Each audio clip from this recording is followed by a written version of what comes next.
नमस्कार दोस्तों। आज का जो टॉपिक है वो है क्यों होता है बिजनेस में लॉस। कई बार लोग नया बिजनेस सेटअप करते हैं, उसके बाद अचानक दिक्कतें आ जाती हैं, परेशानियां आ जाती हैं। कुछ लोगों का ख़ानदानी काम होता है, लेकिन जब वो नई जनरेशन को ट्रांसफ़र किया जाता है तो वो उसको संभाल नहीं पाते। ऐसा क्यों? देखिए, बिजनेस के लिए सबसे ज़रूरी जो टॉपिक होता है वो ये होता है कि हमारी कुंडली में दशम भाव का स्ट्रांग होना, और दशम भाव में किसी भी पाप ग्रह की दृष्टि ना आना। ये सुनिश्चित करता है कि आपका बिजनेस, आप किसी भी फील्ड में बिजनेस करें जो आपकी कुंडली के अकॉर्डिंग है, दशाओं के अकॉर्डिंग है, वो सुटेबल होगा। लेकिन वहीं आपकी कुंडली में अगर पाप दृष्टि, पाप कतरी योग में दशम भाव बनता है या उसके स्वामी बनते हैं तो अक्सर ये चिंता का विषय बनता है। बिजनेस करने के लिए ज़रूरी नहीं होता कि आप लाइफ में किन लोगों से आपने सीखा है, किस प्रकार सीखा है। डिपेंड करता है कि आपकी कुंडली में कितनी स्ट्रेंथ है कि आप उस काम को आगे कितना ले जा सकते हो। जैसा मैंने वीडियो के स्टार्टिंग में बताया कि अक्सर ऐसा होता है कि जब हम अपनी नई जनरेशन को बिज़नेस ट्रांसफ़र करते हैं या उनके हैंड ओवर करते हैं तो वो संभाल नहीं पाते। कई बच्चे संभाल लेते हैं, कई लोग उस काम को और बढ़ा देते हैं। लेकिन यहाँ पे बात है उन लोगों के लिए जिनका बिज़नेस ख़राब हो जाता है या नए सेटअप लगाते हैं तो वो भी नहीं चल पाते।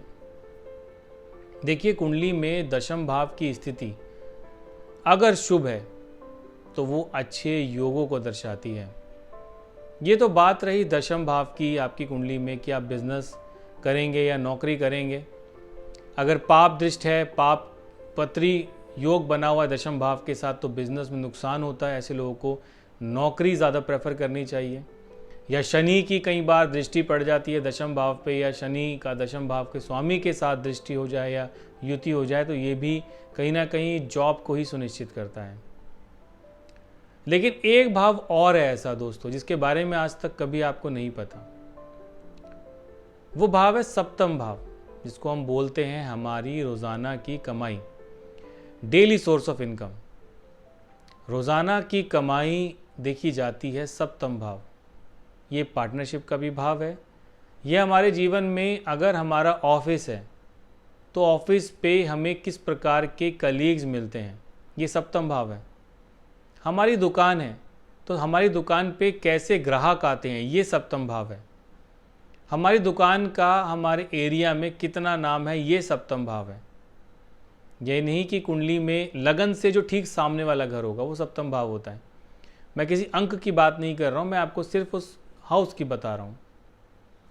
तो कुंडली में कई बार क्या होता है कि जातक या जातिका की कुंडली में दशम भाव तो खराब है, लेकिन वो नौकरी नहीं करना चाहते, वो व्यापार ही करना चाहते हैं।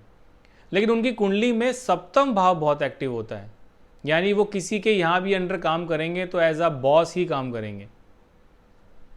आप मेरा टॉपिक समझ पा रहे होंगे। ऐसे कई लोग होंगे जिनके यहाँ पे एम्प्लॉयज़ होंगे जो बहुत ज़्यादा टैलेंटेड होंगे, पूरा ऑफिस उन्होंने संभाल रखा होगा, लेकिन वो करते क्या है, नौकरी करते हैं आपके यहाँ पे, या आप कहीं नौकरी करते हो तो आपका सप्तम भाव बहुत एक्टिव होता है।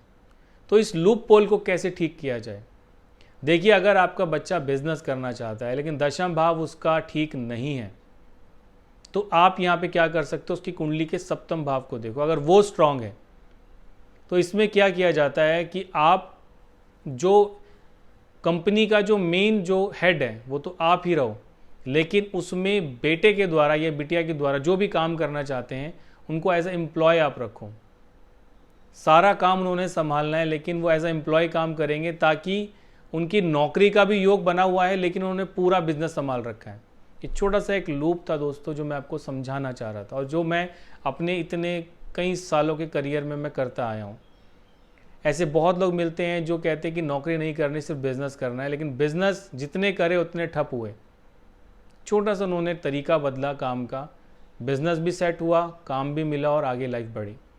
इसका बहुत अच्छा एग्जाम्पल मैंने आपको दिया और आप इसको अपने आसपास भी देख सकते हो। अगर आप कहीं पे वर्किंग हो फॉर एग्जाम्पल आप नौकरी कर रहे हो और आप नौकरी कर रहे हो और आपने पूरे ऑफिस को संभाल रखा है, आपके बॉस को आप पे बहुत बिलीव है, तो इसका मतलब आपकी कुंडली में सप्तम भाव बहुत स्ट्रांग है, लेकिन दशम भाव खराब है जो नौकरी करा रहा है। तो इसीलिए आप अपने कुंडली में समझो चीज़ों को, छोटे छोटे से पॉइंट्स होते हैं जिसके अकॉर्डिंग हम चीज़ों को बेहतर कर सकते हैं। तो दोस्तों, आई होप कि आपको वीडियो समझ में आया होगा, और अगर अच्छा लगा है तो उसको लाइक करें, आगे भी लोगों के साथ शेयर करें और लोगों को बताएं कि ज्योतिष को अगर सही तरीके से समझा जाए तो ज्योतिष हमें बहुत सारी अच्छी जानकारी देता है। बहुत अच्छी अच्छी चीज़ें हैं जिसके अकॉर्डिंग हम छोटे छोटे से बदलाव करके जीवन को बेहतर कर सकते हैं। तो आज के लिए केवल इतना ही, इजाज़त दीजिएगा। नमस्कार।